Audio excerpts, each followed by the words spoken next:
Buenas tardes a todos. Bienvenidos a esta nueva sesión del ciclo de seminarios virtuales que hemos hecho para hablar de incendios y en el que hemos invitado a 3 panelistas en cada ocasión para hablar sobre diferentes aspectos de incendios forestales o asociados a incendios.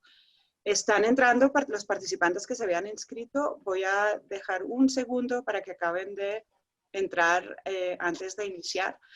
Nuestra sesión de hoy va a tratar alrededor de las quemas controladas y el manejo integral del fuego, y simplemente recordando, y mientras hacemos un poquito de tiempo para que entren los participantes, recordarles que esta es una de las preguntas que el Grupo de Investigación en Ecología del Paisaje y Modelación de Ecosistemas de la Universidad Nacional nos mueve en la línea de investigación en ecología del fuego, que es una de las líneas en las que estamos trabajando y formando estudiantes, haciendo investigación y haciendo aplicaciones. Entonces nosotros nos movemos alrededor de dar luces sobre si el fuego es un disturbio, es una catástrofe, o es una herramienta de manejo, o es un poco de todo. Entonces hoy, como les digo, vamos a tener un énfasis en el fuego como herramienta de manejo. Y para ello, qué mejor que los 3 invitados que tenemos hoy con nosotros. Tenemos a Dexter Bernhard Dombro, que es director de la Corporación Ambiental La Pedregosa en el Bichada, en Colombia. Viviana Bilbao, profesora del Departamento de Estudios Ambientales en la Universidad Simón Bolívar en Venezuela.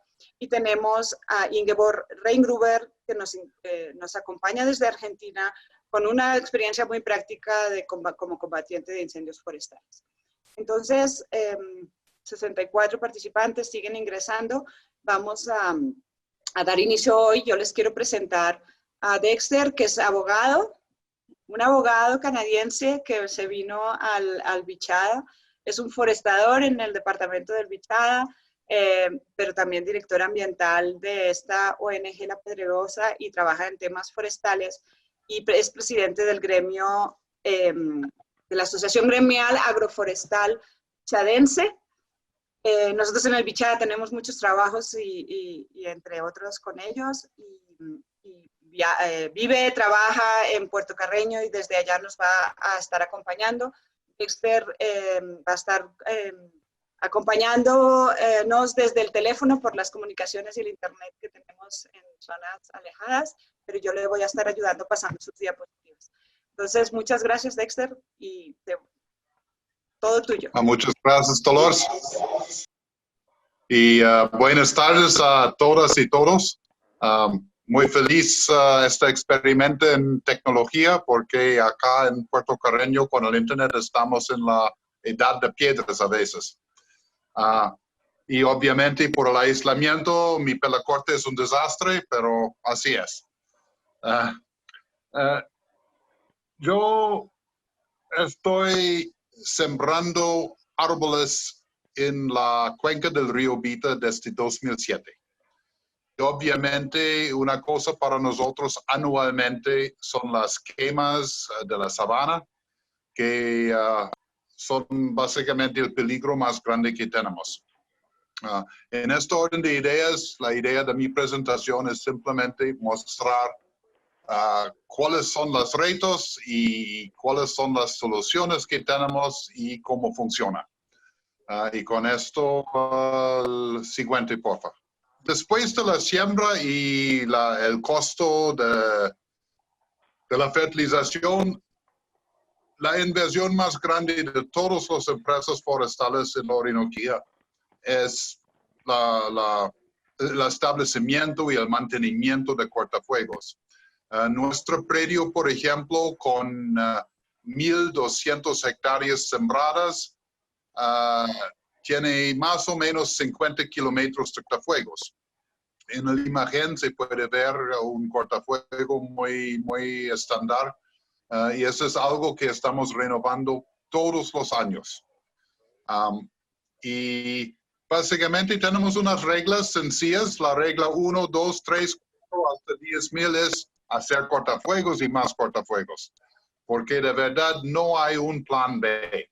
Las sabanas son tan extensivas que tenemos básicamente un peligro desde todos los lados. Y el viento normalmente sí tiene una dirección predominante, pero no es una garantía.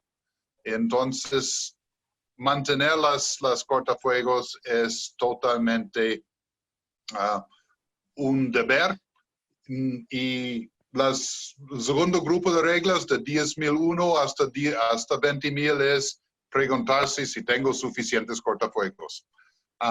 Es interesante que tengo bastantes vecinos que implementaron sus cortafuegos y pensaron que ya hay un bajo, no hay un problema, y la candela o la quema entró desde hasta abajo y quemó básicamente todo el predio. Entonces, no se puede tener riesgos. Es absolutamente cierto que si faltan cortafuegos, las quemas van a entrar. Punto. Al próximo, por favor. La otra cosa es que en los lados donde hay vientos predominantes, regresando por favor, donde hay vientos predominantes es muy importante tener cortafuegos a veces hasta 20 metros de ancho. Estos cortafuegos son porque las brasas de la quema sí pueden pasar si no hay suficiente espacio entre el combustible de la sabana y el combustible bajo los árboles. No obstante, a veces hay otras soluciones. Por ejemplo, en esta imagen se puede ver que hay una carretera y después otra cortafuego. Entonces, la suma de las dos normalmente es suficiente para ofrecer una defensa. Y también no es el lado con los vientos predominantes. Entonces, una solución.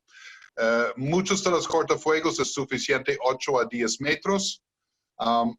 Y en un cultivo nuevo, el establecimiento es en el mes de noviembre y diciembre, pero también es una renovación en las mismas mesas todos los años. No hay opción, simplemente rehacerlo. Un punto de peligro porque en noviembre y diciembre todavía tenemos áreas bajas que son húmedos. Y no obstante que el tractor con la rastra pasó, estos bajos pueden regenerar pasto que se seca muy rápidamente en enero o febrero, entonces todavía es un peligro. Por esto también tenemos inspección de los cortafuegos para verificar que también los bajos no regeneraron pasto y que quedan en plazo. Al siguiente, por favor. Listo. Una herramienta que es absolutamente vital, obviamente con más de 50 kilómetros de cortafuegos, es tener un tractor adecuado a la tarea. Y por el tipo de suelo y por la realidad que hasta que el suelo es muy cuando es más seco, también es un poquito como concreto. Entonces, un tractor de más de 90 caballos es totalmente necesario para romper este suelo y implementar los cortafuegos.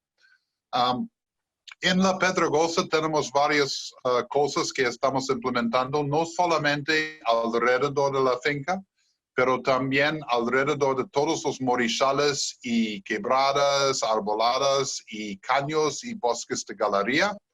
Y finalmente, no tenemos ningún cultivo de más de 10 hectáreas y si tenemos un problema con rayas o otros cosas que pueden causar una quema, tenemos una línea de defensa dentro de los cultivos también y podríamos minimizar los daños que pueden ocurrir.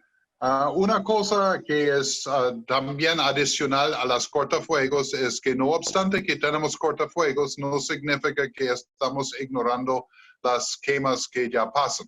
La solución es que cada forestadora tiene una brigada. A veces es con personas que se necesitan llamar de otras partes en el verano porque no hay tanta actividad, pero sí estamos organizados con tractores, con tanques de agua, con bombas de presión, con rociadores de espalda, palas, batidoras de caucho y todo este tipo de cosas.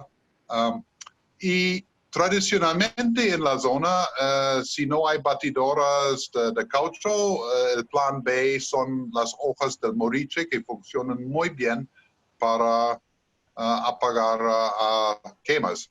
Pero obviamente no queremos cortar todas las hojas, entonces es simplemente en una emergencia. Aquí voy a hablar un poquito de del contrafuego. El contrafuego es una práctica de quemar contra el viento para ampliar la zona protegida cuando hay una camina de sabana está cerca. ¿Por qué? Porque el calor de la quema puede ser tan alto que se queman todas las hojas, no obstante que la quema no llega a la plantación. En este orden de ideas, es muy importante a veces quemar contra el viento, contra donde llega la quema grande, para crear básicamente un cortafuego más amplio. Una cosa muy, muy importante es buenas prácticas. Y para nosotros, por ejemplo, no es solamente que tenemos cortafuegos alrededor de los cultivos, pero también que se deba aplicar cortafuegos o al mínimo un plateo alrededor de las postes de las cercas. Desafortunadamente en el Vichada tenemos un problema con la tala ilegal de árboles nativos en los bosques para hacer cercas. Y frecuentemente la gente monta en la cerca, pero no tienen protección contra quemas y la cerca se quema. Y qué pasa es que entonces regresan al bosque y cortan otra vez postes para reemplazar los postes perdidos. Entonces, estamos empujando con toda la comunidad la idea que es muy importante no solamente cuidar cultivos, pero también las cercas.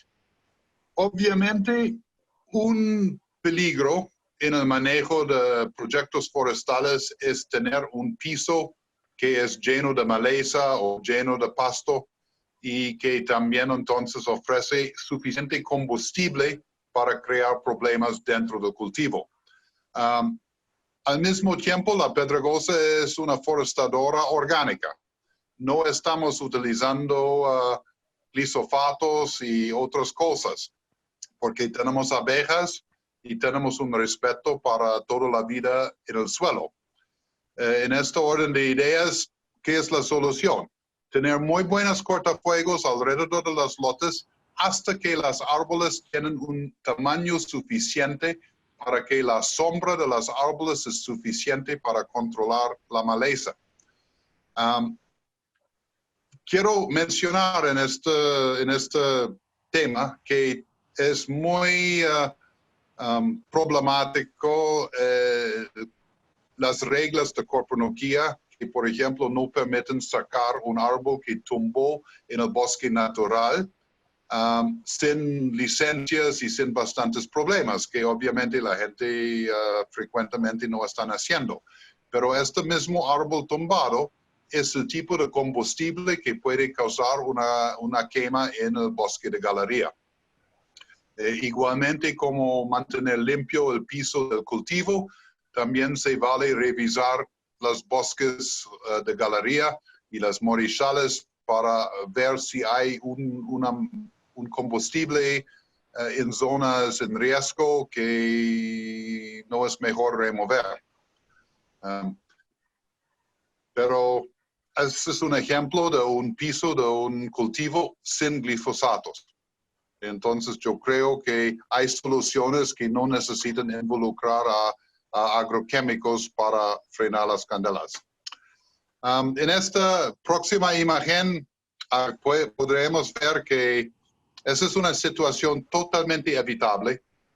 Simplemente hablar con el vecino para hacer un cortafuego a ambos lados del Morichal. Y aquí es el problema más grande de los cultivos, porque obviamente cuando el Morichal o el bosque de galería está quemando, estas brasas sí son muy altos en la atmósfera y pueden llegar hasta 1 kilómetro de fuera. En este orden de ideas, entonces, es muy importante cuidar los morichales para cuidar los cultivos. Y de verdad, no hay mucha excusa no hablar con el vecino para decir, mira, quiero proteger el morichal entre nosotros, pero al mismo tiempo vamos a proteger nuestros propios cultivos.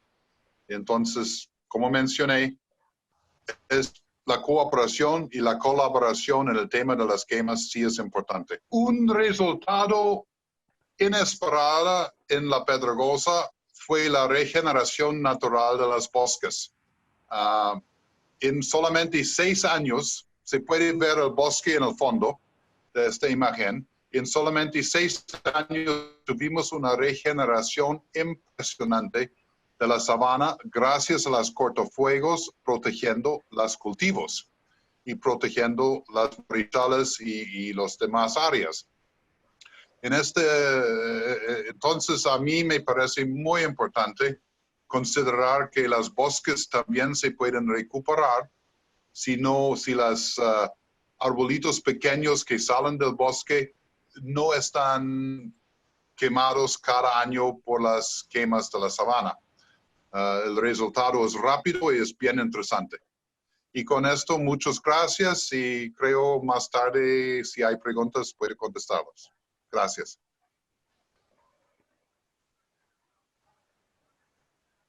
Muchísimas gracias, Dexter. Aquí estamos experimentando lo que tarda en llegar la señal a Puerto Carreño y volver, pero muchísimas gracias por el esfuerzo, porque es importante conocer estas experiencias. Les recuerdo a todos que estamos grabando la sesión y quedará más adelante en repositorios, pero ahora vamos a hablar un rato de la experiencia de la profesora y doctora en ecología, Viviana Bilbao. Viviana es profesora titular del Departamento de Estudios Ambientales de la Universidad Simón Bolívar, como les decía. Tiene más de 25 años de experiencia en ecología tropical, ecología del fuego, ciclos biogeoquímicos y dinámica de la vegetación, y hoy la invitamos un poco a hablar de su experiencia y que nos cuente sobre el manejo que se hace tradicional indígena del fuego en Venezuela. Entonces, Viviana, voy a ponerte tu cámara y lo que hablamos que te cedo el control de... Muchas gracias, Dolor. Bueno, muchas gracias por la invitación. Encantada de participar en estas jornadas de experiencias con respecto a la ecología y al manejo del fuego. Hoy, como dijo Dolores, voy a compartir con ustedes la experiencia que hemos desarrollado en Venezuela. Ay, perdón. El anterior, disculpen.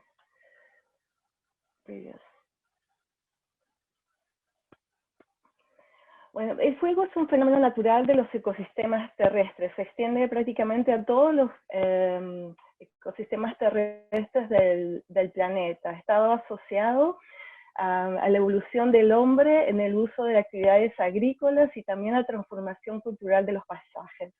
Bueno, entonces se estima que actualmente los incendios forestales se extienden entre 300 y 600 millones de hectáreas al año y representa alrededor del 50% de las emisiones de CO2 de la combustión de materiales combustibles. Actualmente en las últimas décadas, debido al cambio climático, el cual genera condiciones de mayor temperatura y sequía, y así como una extensión del periodo de quemas, se ha presentado el fenómeno de los mega incendios, que son incendios, la definición de incendios es un fuego sin control, que se diferencia de las quemas, que es un fuego controlado. Entonces estos mega incendios se extienden sin control y con de mayor intensidad y entonces sí extensión, produciendo grandes tasas de deforestación alrededor del mundo, especialmente en las zonas tropicales. La respuesta en la mayoría de los países ha sido la opción de políticas de fuego cero, con el fin de excluir y controlar cualquier tipo de incendio.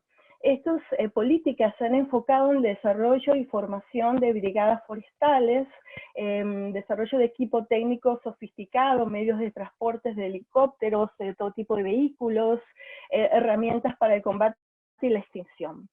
Sin embargo, este tipo de prácticas han sido bastante criticadas. En primer lugar, debido a al elevado costo de inversión tanto en el desarrollo tecnológico como en la formación de recursos humanos y despliegue de recursos humanos. Así, por ejemplo, Estados Unidos invierte anualmente $5 billones, lo cual representa muchas veces unas sumas imposibles de lograr en nuestra región latinoamericana. El otro problema, el mayor problema asociado a estas políticas es que cada vez con las condiciones de cambio climático, estas prácticas resultan cada vez menos efectivas. El otro gran problema es que desconoce digamos, el uso local y las prácticas locales, sobre todo en las zonas de nuestro continente, el valor del fuego de las comunidades locales indígenas. Es decir, estas políticas de supresión no excluyen solamente el fuego, sino también, digamos, políticas locales o iniciativas locales del manejo del fuego, a los valores culturales, estéticos y de uso de las comunidades locales, tanto rurales como indígenas. Sin embargo, el gran planteamiento que se realiza, ¿existen otras alternativas del manejo del fuego en los ecosistemas terrestres? ¿Cuál puede ser otra alternativa que no sea la supresión? ¿Es posible realizar un manejo del fuego bajo condiciones de coexistencias de comunidades propensas, insensibles al fuego? Como escuchamos el lunes pasado en las interesantes exposiciones, encontramos diferentes tipos de vegetación, algunas son mucho más vulnerables, como los bosques húmedos tropicales, en cambio otras son propensas, como vimos la presentación anterior, las sabanas, de hecho, requieren de una cierta frecuencia del fuego para mantener su estabilidad.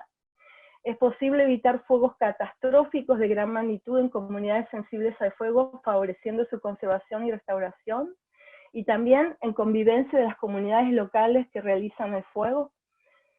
Entonces, la pregunta que nos hemos hecho nosotros es ¿quién o quiénes poseen esos conocimientos? Bueno, el día de hoy entonces les traigo las experiencias que hemos desarrollado en el Parque Nacional Canaima, en Venezuela. El Parque Nacional Canaima se encuentra en el extremo sudeste del país, en el límite con Brasil y con Guyana. Su extensión es de 30.000 kilómetros cuadrados, es uno de los 10 parques más grandes en todo el planeta. La vegetación, si bien la cobertura de los bosques húmedos tropicales es del 60%, el paisaje dominante es un mosaico de bosques y sabanas, es decir, la coexistencia de sistemas vulnerables al fuego con sistemas propensos al fuego. Adicionalmente, esta región comprende la cuenca alta del río Caroní. Ese río abastece diferentes tipos de embalses que producen el 80% de la energía hidroeléctrica del país. Es decir, que es una zona realmente en términos económicos y para el país y de fuente de energía muy importante. En vista de eso, en los años 80, la compañía hidroeléctrica EDELCA,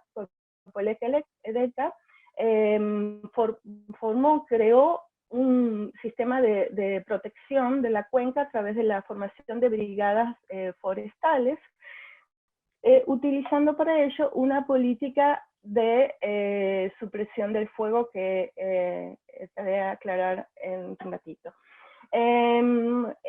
Además, el Parque Nacional Canaima es el hogar, es el territorio de las comunidades indígenas Pemón, que comprenden del grupo de la familia de los Caribes.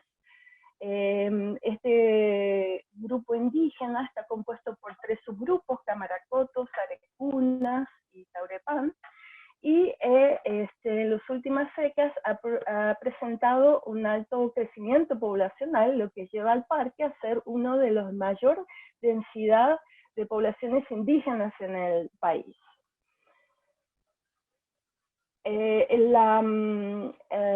Las prácticas, el fuego para las comunidades indígenas en esta región es fundamental, son actividades para las actividades de subsistencia agrícolas y de cacería. El conuco es parte de esa cultura de agricultura itinerante que consiste en la tala y quema de una pequeña área dentro de las zonas del bosque. Debido a que los suelos tropicados son muy lavados, pobres y ácidos, los nutrientes se encuentran solo en la vegetación, lo cual el fuego permite que los nutrientes de la biomasa contenida en la vegetación del bosque pase al suelo. Los indígenas utilizan durante 3 años ese valor de las cenizas en cuanto a la fertilización, siendo el principal cultivo la yuca, pero pueden llegar hasta más de 30 diferentes tipos de cultivo para su alimentación. Ese tipo de fuego, me olvidé decir, es muy sofisticado, es controlado y tiene un patrón asociado a las distintas épocas del año bastante riguroso. La cacería también es muy importante, se realiza en el ecotono sabana-bosque y consiste también en una quema controlada en donde la presa está atrapada, al huir del fuego, entonces es atrapada por sus cazadores.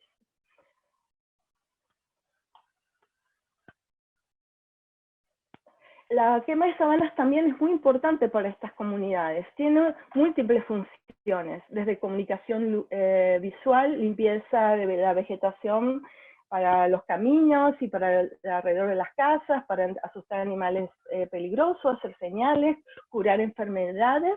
También tiene un gran valor estético. Ellos consideran que después de la quema la sabana es verde y bonita, y también tiene un significado cultural y propiedades mágicas.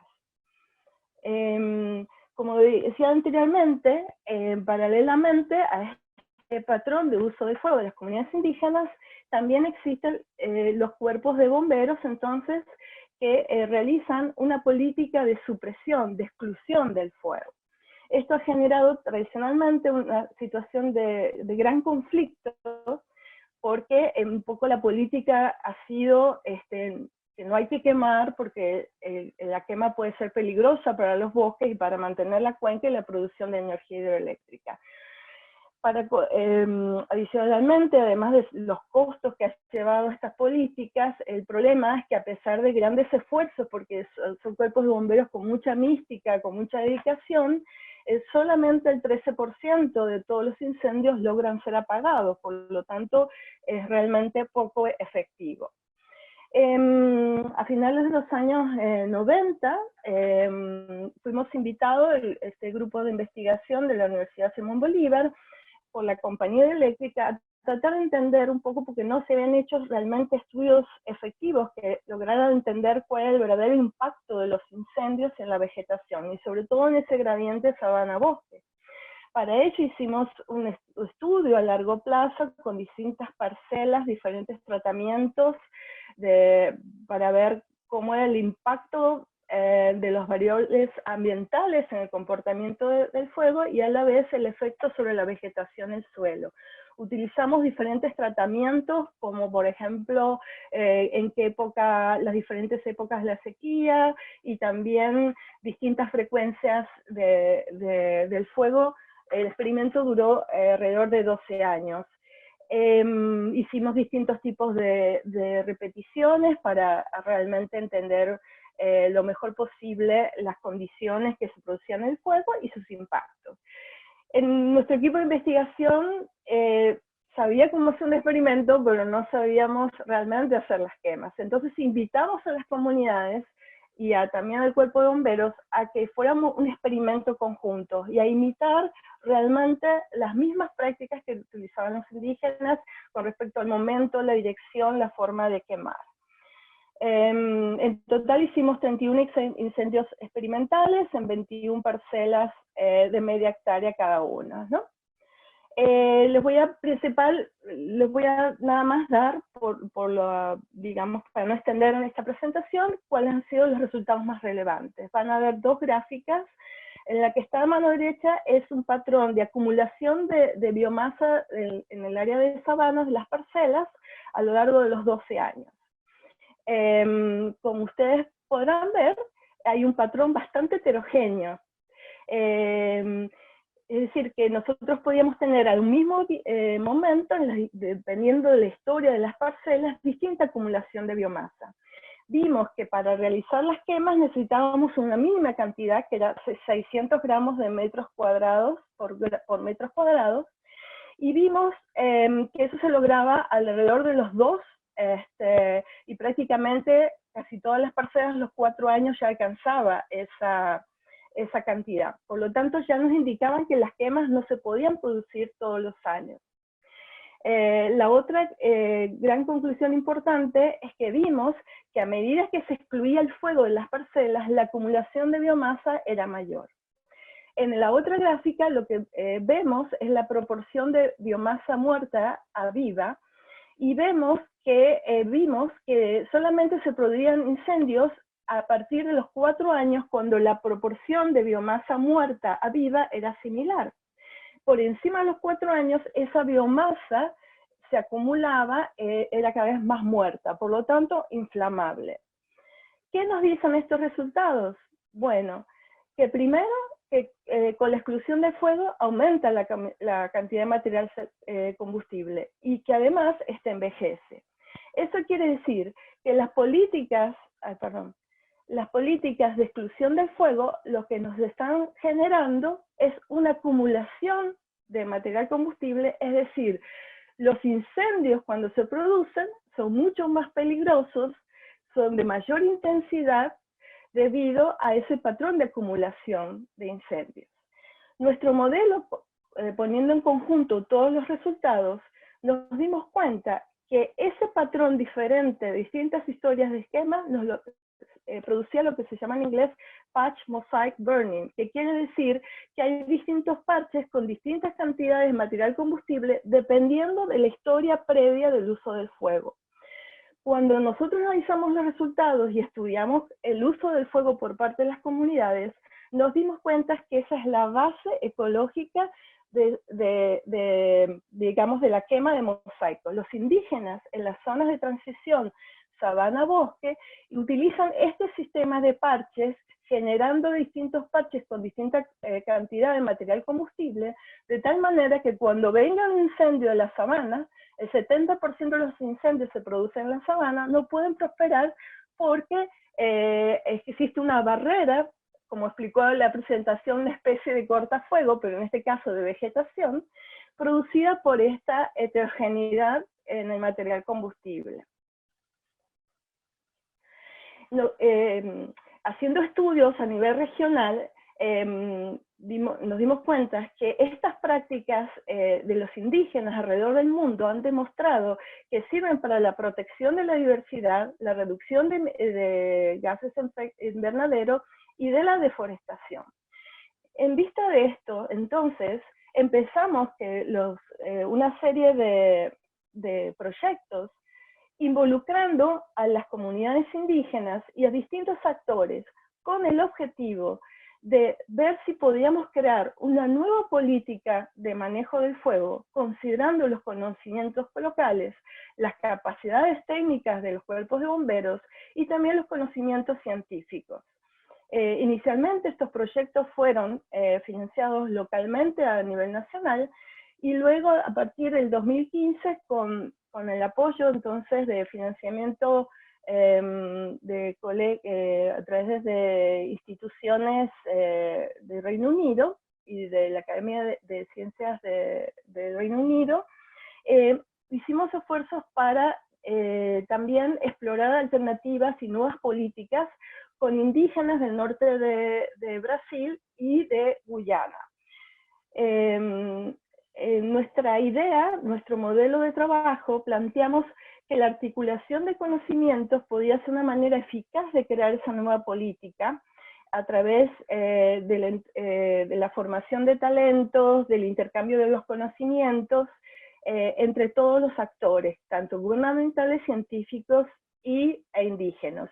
Y consideramos que este tipo de manejo es de carácter intercultural y participativo.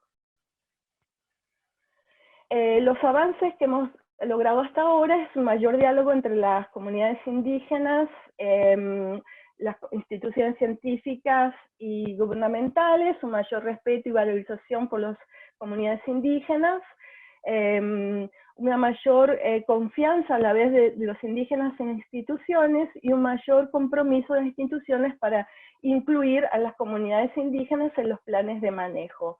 En el 2015 se creó una red de manejo intercultural y participativa del fuego con 60 miembros de los 3 países, de indígenas, científicos e instituciones gubernamentales, y brindando apoyo al desarrollo de políticas como el fuego, el manejo integral en Brasil, y la adopción de una nueva política del manejo de fuego en Venezuela. Bueno, simplemente para decirles que uno podría considerar que esto también es la base del manejo integral del fuego, con la diferencia que el manejo intercultural, como su nombre lo dice, participativo, busca la igual participación y el intercambio de conocimientos de los distintos actores que hacen vida en los territorios indígenas. Simplemente queremos decirle que se hizo una declaración de manejo del fuego en donde todos los integrantes se comprometían a llevar a buen término y crear nuevas políticas donde la participación sea elemento común. Bueno, muchas gracias. Viviana, muchísimas gracias por una presentación tan interesante que nos complementa un montón, de verdad, todas las visiones que estamos discutiendo en estos seminarios. Vamos a dejar las preguntas para después de bueno, muchas gracias. ponente. Y ahora pues es un placer también invitarlos a la siguiente charla. La siguiente charla va a ser por Ingeborg Reingruber. Nos cambiamos de hemisferio, nos vamos al hemisferio sur, nos vamos a Argentina. Ingeborg es estudiante en la Universidad Nacional de Misiones, está finalizando los estudios de guardabosques, pero nos viene a contar hoy su gran experiencia, la experiencia que tienen combatiendo incendios forestales en Argentina y pues en la región de Misiones. Entonces, Ingeborg, te voy a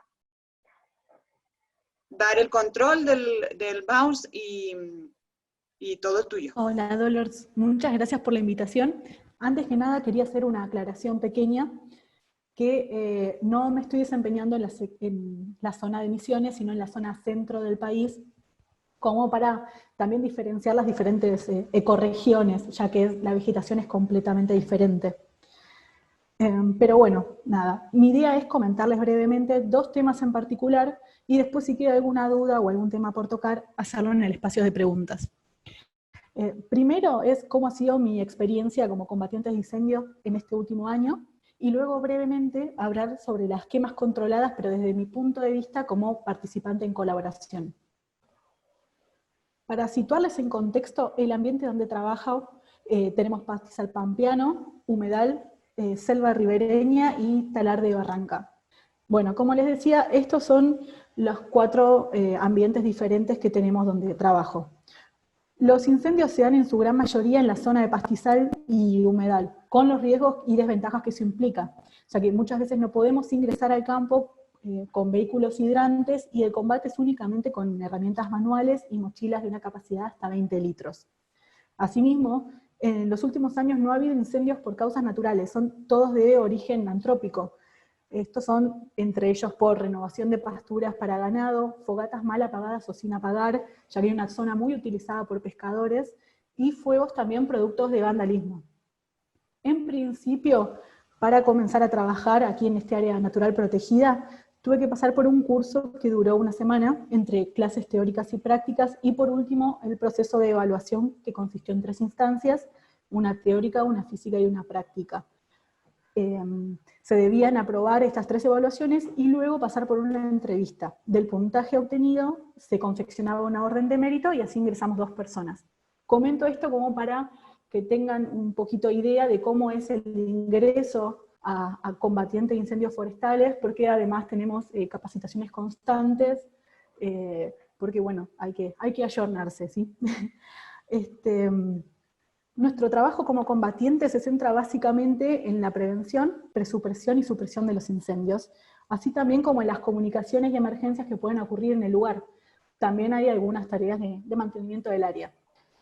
Dentro de lo que sería la prevención, hacemos el mantenimiento de las herramientas empleadas para el combate forestal, que serían las que tenemos aquí en pantalla. Son muchas, algunas de estas ya las nombró Dexter, y la particularidad que nosotros utilizamos la mochila, que está en el margen derecho, arriba, que es la que comentaba anteriormente, y la de abajo es un látigo sofocador que lo confeccionamos nosotros. Consta de un mango de aproximadamente 40 centímetros de largo, y mangas que ya no utilizamos para el combate porque pueden estar rotas o pinchadas, y tienen un largo de unos 60 centímetros más o menos. Depende del tipo de vegetación, van a variar las herramientas que utilicemos y la secuencia también en las que las utilicemos. En el parque, como mencioné anteriormente, la mayoría de los incendios, como ocurren en pastizal y en humedal, por lo tanto, en su mayoría combatimos con este látigo sofocador y con la mochila. Asimismo, dentro de lo que es la prevención, está la limpieza de los senderos y mantenimiento de cortafuegos, que también, como explicó Dexter, allanó bastante mi camino. Son líneas de control ubicadas estratégicamente para dividir zonas donde tenemos fuegos que ocurren por usos intensivos.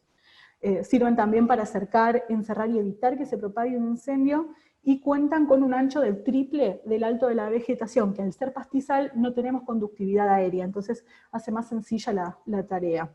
Obviamente, antes de construir un cortafuegos, se hace un estudio previo procurando minimizar el impacto ambiental, y debe ser analizado y autorizado previamente. Estos cortafuegos son de gran ayuda, ya que la mayoría es combustible fino, y sumado a los vientos, el índice de propagación inicial suele ser bastante alto. También sirven como zonas seguras para el combatiente y como vías de escape. También solemos complementarlos con otras líneas de control preexistentes que se tienen en cuenta en el momento de la planificación de un cortafuegos, que serían, por ejemplo, un río o un camino. Esto, trabajando en conjunto, serviría para circunscribir un incendio uniéndolos con puntos de anclaje. En estas fotografías podemos ver uno de los cortafuegos aquí, ¿sí? Uno de los cortafuegos que tenemos en el parque. Aquí tenemos una línea de control utilizada por un combatiente, y él mismo está llevando una desmalizadora en el hombro, no sé si se puede observar bien. La está llevando hacia el incendio para armar una línea de defensa. Abajo podemos observar el funcionamiento de lo que es un cortafuegos, en un foco iniciado por vandalismo. Esa línea de control está ubicada en lo que es el perímetro del parque, que linda con una calle que es muy transitada en la zona. Entonces, se puede observar también como el corte de la conectividad de combustible favoreció y evitó que el incendio ingrese al área protegida. Eso, más una rápida respuesta de los combatientes, dan por resultado poder neutralizar un foco de incendio que podría generar bastantes pérdidas. Bueno, dentro de lo que sería la presupresión, nos ocupamos de sacar diariamente el FWI, que es el Fire Weather Index, que es un índice de peligrosidad de incendios canadiense, donde se tienen en cuenta de los distintos tipos de combustible, fino, grueso, medio, y la proximidad del suelo para calcular la humedad en ellos. Además, se tienen en cuenta para el cálculo los factores climáticos, que serían la temperatura, la humedad relativa del ambiente, el viento y las precipitaciones. El FWI se calcula con una tabla numérica donde al final se llegan a 2 índices, que son el ICI, el índice de propagación inicial, y el BUI, que es el índice de combustible disponible. Ellos tienen por resultado el FWI, que dependiendo del valor se clasifica como índice bajo, medio, alto, muy alto o extremo. Aquí en distintas áreas protegidas del país podemos ver en el portal de portal de ingreso a algún área protegida, un cartel con referencia al valor del día que se actualiza diariamente. En base al resultado obtenido va a ser la estrategia que se va a adoptar ese día, por ejemplo, recorridas por los senderos, recorridas en vehículo por las zonas donde ocurren frecuentemente los fuegos, observación periódica desde las torres de control. Luego, en cuanto a la supresión, esta inicia cuando ya sea por un informante externo o por recorridas, se localiza un foco de incendio, lo cual se procede a informar al jefe de la brigada, que es quien debe organizar la salida del ataque inicial. El ataque inicial se encarga de concurrir al incendio con herramientas que ya se encuentran aprestas y, dependiendo de la magnitud, combatir en el momento, solicitar apoyo al resto de los combatientes. Aquí podemos ver las distintas partes de lo que sería un incendio. También tenemos distintos tipos de ataques. Tenemos el método directo, el indirecto y paralelo, que en el método directo se trabaja directamente sobre las llamas. Este método conviene sobre todo cuando se presenta poco desprendimiento calórico y baja velocidad de propagación. Es en el que se utiliza siempre en ataques iniciales y el que utilizamos por lo general aquí. También depende, obviamente, del tipo de combustible y la topografía. En el método indirecto se trabaja a cierta distancia del borde del incendio, y este método generalmente consiste en la construcción de líneas de defensa, que si recuerdan en las diapositivas anteriores se visualizaba el combatiente con la desmalezadora en el hombro, iba justamente a construir una línea de defensa. Estas líneas van a servir para contener al incendio cuando llegue hasta ese punto y evitar el avance. Y en el método paralelo se combinan las estrategias directas e indirectas. Se utiliza sobre todo cuando los incendios permiten en determinados sectores combatir de forma directa o indirecta según el frente de avance. Siempre se debe tener en cuenta el tamaño, la velocidad del incendio, la topografía, el combustible y la meteorología. Asimismo, también tenemos distintos estados de un incendio. Cuando comienza fuera de control, detenido, contenido, circunscripto, controlado o extinguido. Una vez que se declara extinguido, se culmina con las tareas de liquidación y guardia de cenizas. Y al finalizar las tareas de supresión de un incendio, se deben reunir ciertos datos para confeccionar un parte de incendios y elevarlo a las autoridades.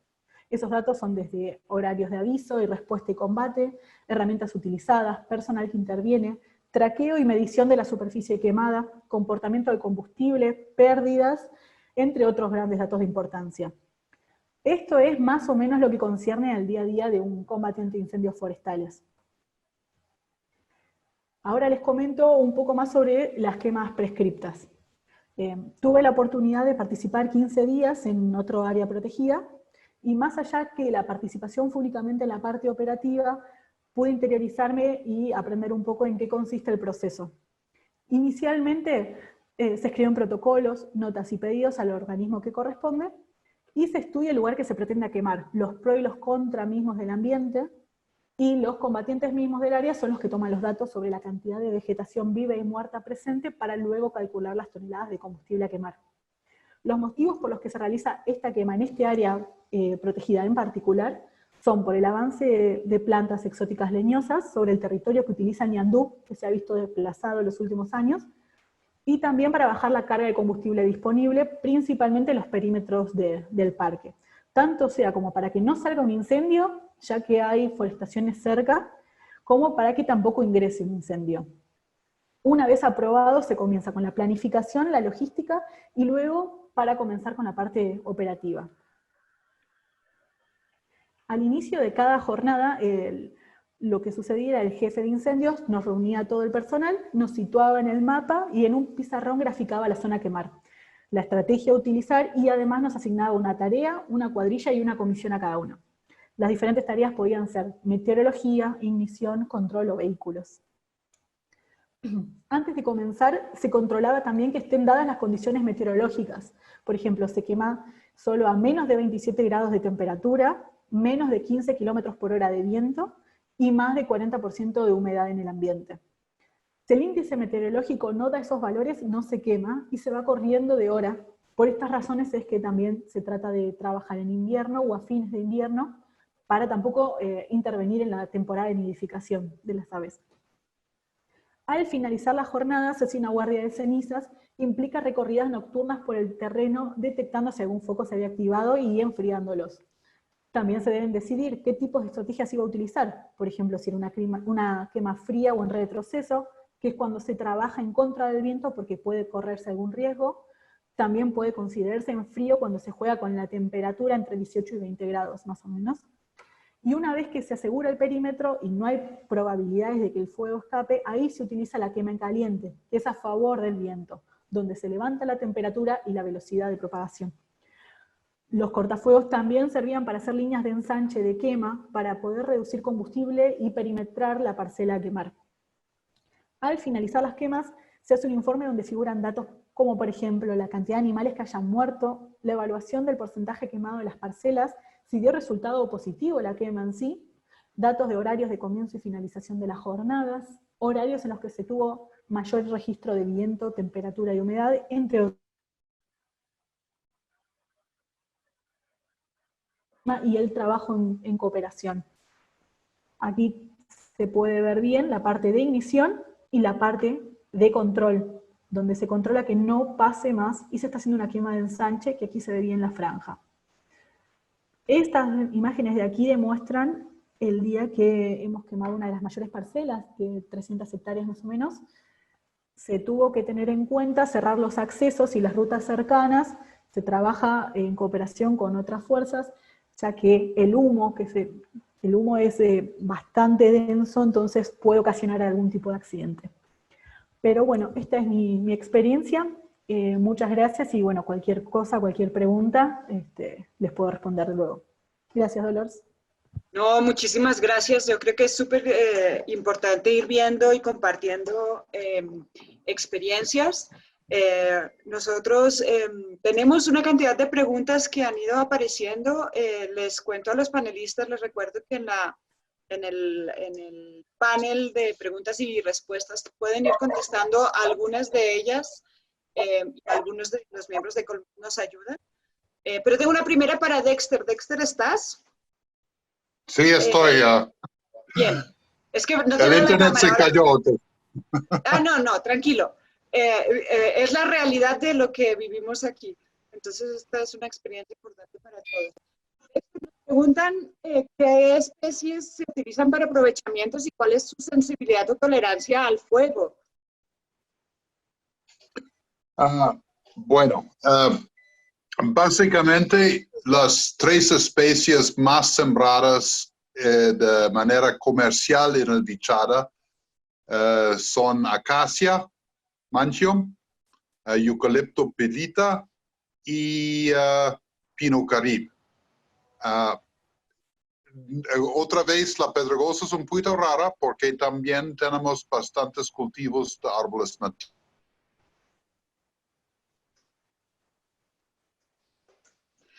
Creo que perdimos a Dexter por probablemente problemas de conexión. Entonces vamos a... Mientras él vuelva a conectarse, vamos a pasar... Oh, no, volviste. Pero lo interesante es que los árboles nativos sí tienen adaptaciones al fuego, pero nunca es suficiente cuando son muy jóvenes. Entonces, donde vimos la regeneración natural, en un par de años, estos árboles sí son resistentes a las quemas, pero cuando son jóvenes, no, normalmente mueren en la quema.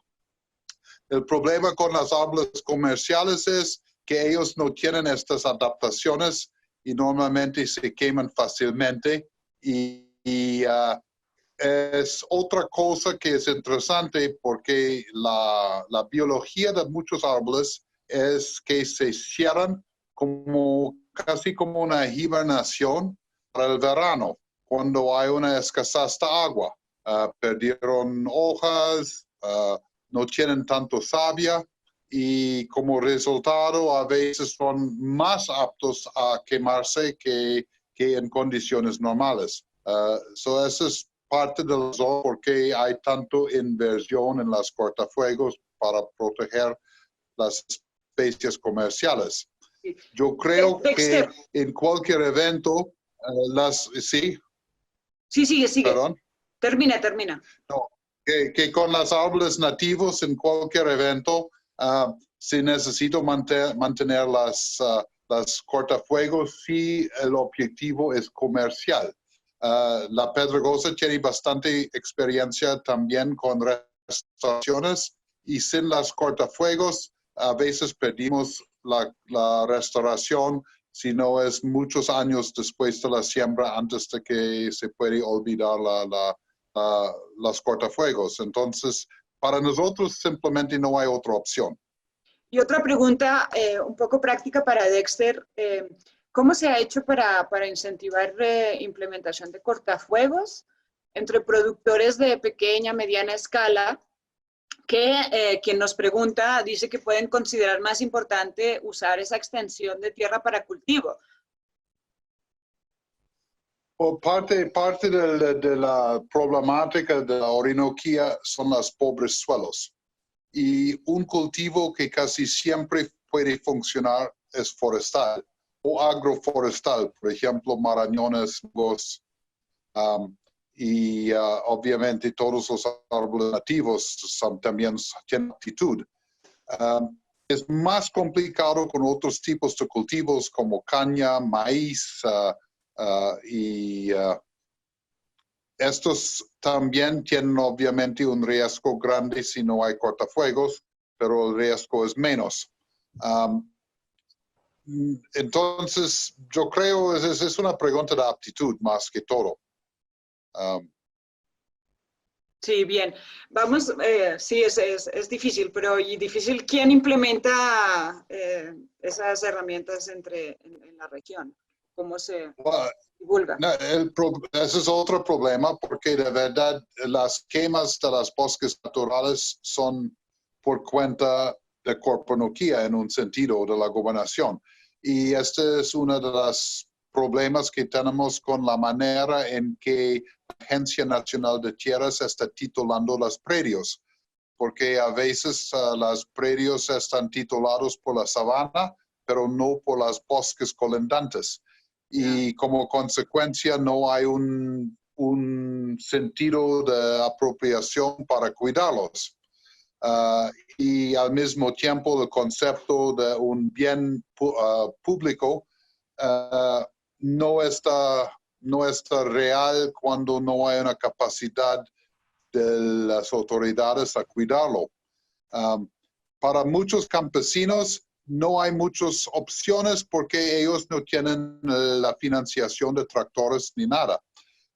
Pero no obstante, una posibilidad que es más asequible son motoasados o motocultores, que son básicamente un tractor pequeño de entre 5 a 7 caballos que tiene una rastra y con que se puede cultivar. Y no son tan costosos, entre 4 a 5 millones de pesos. Y esta puede ser una opción para cultivos más pequeños. Pero las personas que quieren cultivos más grandes simplemente no tienen opción, necesitan invertir en tractores. Sí. No, muchas gracias, Dexter. Vamos a pasar a unas preguntas para Viviana. Viviana, hay una pregunta más ecológica para ti y bueno, hay muchas preguntas, pero te voy a hacer una pregunta ecológica y una más de manejo y política. La primera es, los bosques en la zona de estudio que mostraste son húmedos y en ese sentido preguntan qué se conoce o qué pasa con la regeneración, las plántulas, las reclutas de los bosques ante las quemas. Es una muy interesante pregunta. Yo hice mi tesis doctoral en la zona de los llanos, que son comunes a los de Colombia, que es una zona baja, que es una zona mucho más seca, y la dinámica sabana-bosque realmente es bastante diferente, porque en ese caso son bosques secos, y entonces hay un tipo de vegetación de árboles pirófilos que son bastante resistentes a la quema, o muy resistentes, y que producen, digamos, favorecen el reclutamiento de plántulas del bosque deciduo, favorecen por, digamos, lo protegen de la insolación, mantienen condiciones de humedad, concentran nutrientes en el suelo, etc. Esa no es la situación en Gran Sabana. En esta zona es un gradiente altitudinal. La zona donde yo trabajé está alrededor de los 1400 metros, o sea, son sabanas altas y los bosques no son secos, sino son húmedos. Las sabanas no tienen prácticamente árboles, por lo tanto, la zona de regeneración es en ese ecotono de la sabana hacia el bosque, y es una franja que prácticamente es muy delgada, porque puede ir entre 20 metros o un poco más, o quizás menos, y en esa zona es donde se establecen las plántulas. Y es una cosa que aprendí de los indígenas, que todas esas cosas que yo les dije de los mosaicos que ellos hacen de las quemas controladas, si bien están cerca del bosque, que forman como unos aros alrededor del bosque, lo hacen fuera de la zona de recuperación, porque ellos conocen muy bien que esa zona, las plántulas están muy expuestas al fuego, ¿no? Y es una cosa que, hablando con lo fabuloso de intercambiar con los distintos actores, que todos nos podemos retroalimentar. Después de nuestros experimentos, hablando con los bomberos a veces, cuando venía un gran fuego en la sabana y no lo podían controlar, los desviaban hacia el bosque, porque en el bosque, al ser húmedo, el fuego se apagaba, si no era de muy alta intensidad. Y nosotros les advertimos que esa práctica no era muy sustentable, porque al entrar el fuego al bosque, quemaba o producía la mortalidad de esas plántulas que son de lento crecimiento y que son muy vulnerables. Entonces, en este sentido, los procesos de restauración natural son diferentes a las zonas bajas de los llanos, y es muy importante, y se da solamente en las franjas colindantes de los bosques, y por supuesto dentro del bosque la dinámica de claros y regeneración natural. Por eso es realmente un reto el manejo del fuego cuando tenemos coexistencia de ecosistemas sensibles y ecosistemas propensos, ¿no? Sí, muy interesante. Y siguiendo con retos, Viviana, nos preguntan ¿cuáles han sido esos retos para implementar estrategias de manejo participativo del fuego en Venezuela, y desde su experiencia, ¿qué recomendaciones haría para hacer una transición normativa en aquellos países que van de supresión hacia transicionar hacia el manejo? Claro, interesantísima pregunta. Apunta al corazón del problema. Evidentemente, este tipo de retos o estrategias implican trabajos a largo plazo. ¿Por qué? Porque necesitamos lograr la confianza de los distintos actores. Nuestro mayor reto fue, primero, como científicos, lograr la confianza de los indígenas, porque los indígenas históricamente se sienten que muchas veces los científicos van, de alguna manera extraen sus conocimientos, o quizás trabajan con ellos, aún bajo condiciones de buena voluntad, pero bueno, una vez que terminan los proyectos, normalmente los científicos o los investigadores se van, ¿no?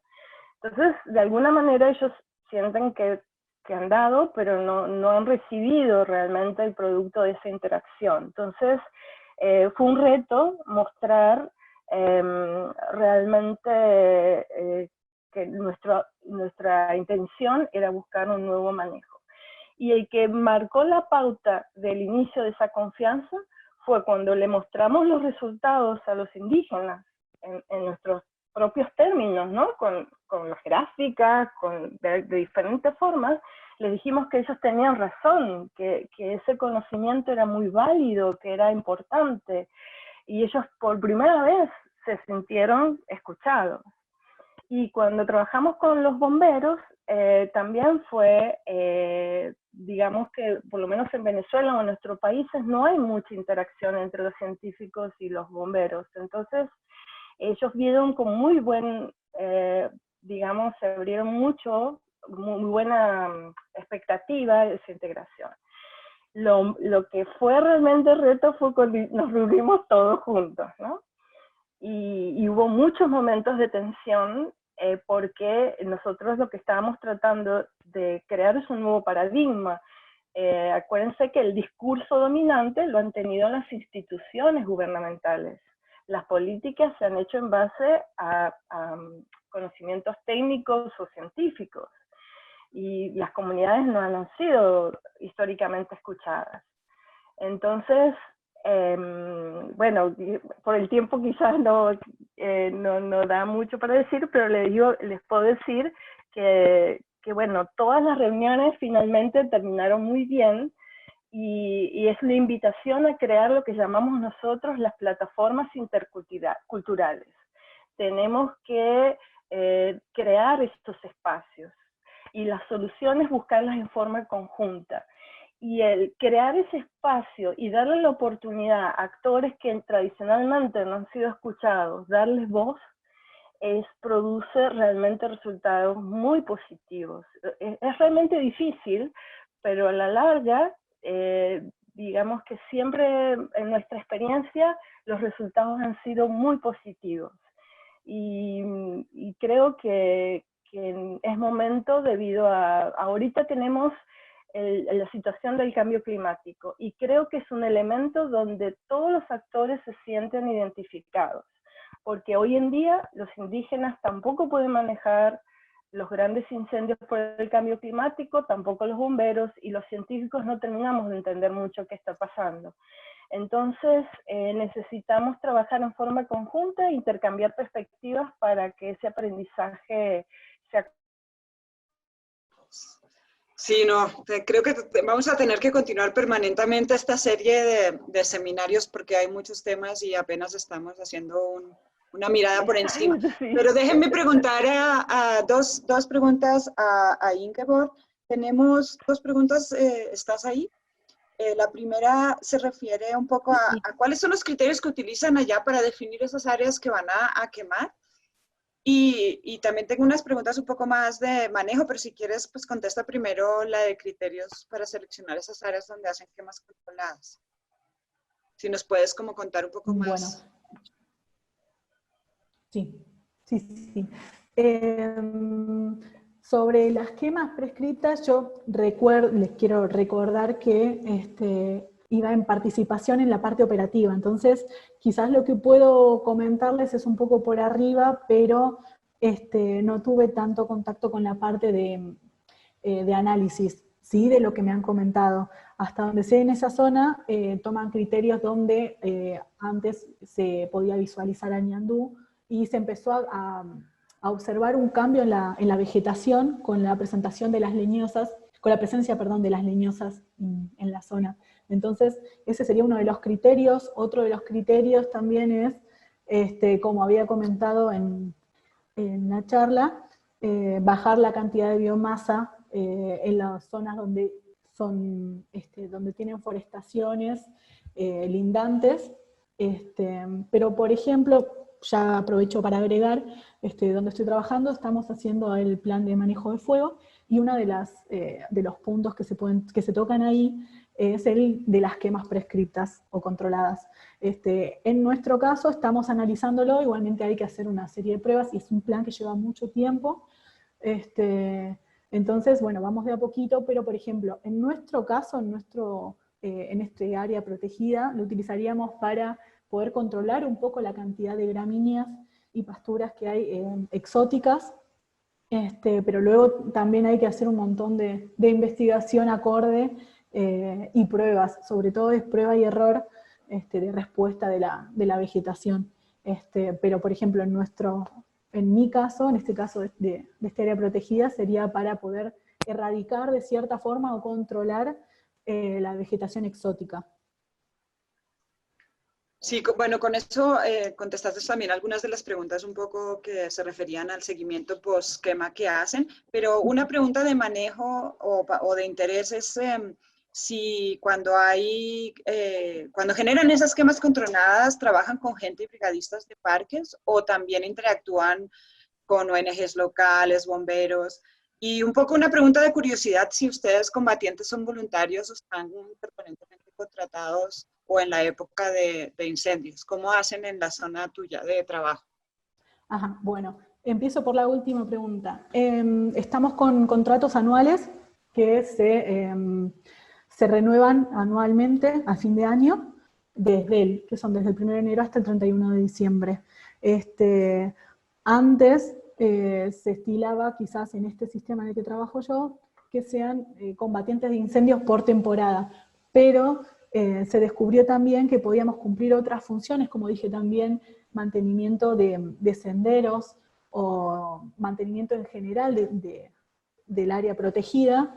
Entonces hacemos de todo un poco. También se tiene en cuenta que el combatiente de incendios no solamente sirve para la supresión, entonces durante todo el año también se hacen trabajos de, como había comentado antes, de prevención y de presupresión. Entonces es un trabajo diario como cualquier otro. La otra pregunta, si me la puedes recordar, Dolores. Bueno, un poco era con quién interactuaban cuando hacen, con qué instituciones o con qué tipo de estructura tienen ahí de gobernanza para cuando hacen quemas y cuando controlan. Mira, en este caso siempre es un tema de jurisdicción, entonces en este caso eran solamente trabajadores que íbamos en cooperación dentro del mismo sistema. Por cuestiones burocráticas y de permisos, hasta aquí puedo explicar, pero simplemente me puedo limitar a decir que es dentro del mismo sistema de combate de incendios, éramos personas que íbamos a colaborar de distintas áreas protegidas. Bueno, ya como siempre son las 5:15, esta es la hora en la que solemos como cerrar el evento. Yo quiero pues de verdad darles un agradecimiento a todos los que nos acompañan voluntariamente haciendo este trabajo colectivo que necesitamos como para avanzar, y agradecerles de nuevo la participación a todos, que nos tengan paciencia en el aprendizaje de hacer seminarios virtuales. Y les recuerdo que vamos a editar y subir pues esta intervención en los canales del grupo de investigación.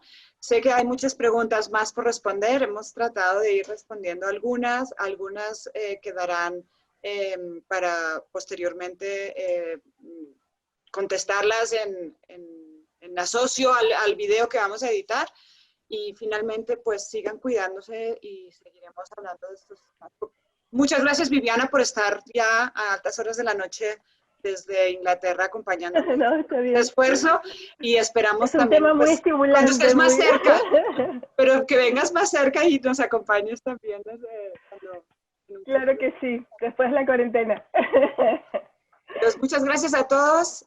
Los invito a acompañarnos. Quería anunciarles que los próximos 2 seminarios, de la próxima semana, lunes y jueves, vamos a continuar hablando de impactos negativos de los incendios, tanto en lo económico como en biodiversidad, en fauna y flora. Y el jueves vamos a hacer un evento en que vamos a hablar de control y supresión también. Vamos a continuar con esta sesión y sobre todo vamos a tener un panel para hablar de la propuesta de ley de manejo integrado que se está trabajando en Colombia. Entonces los invitamos a que nos sigan siguiendo.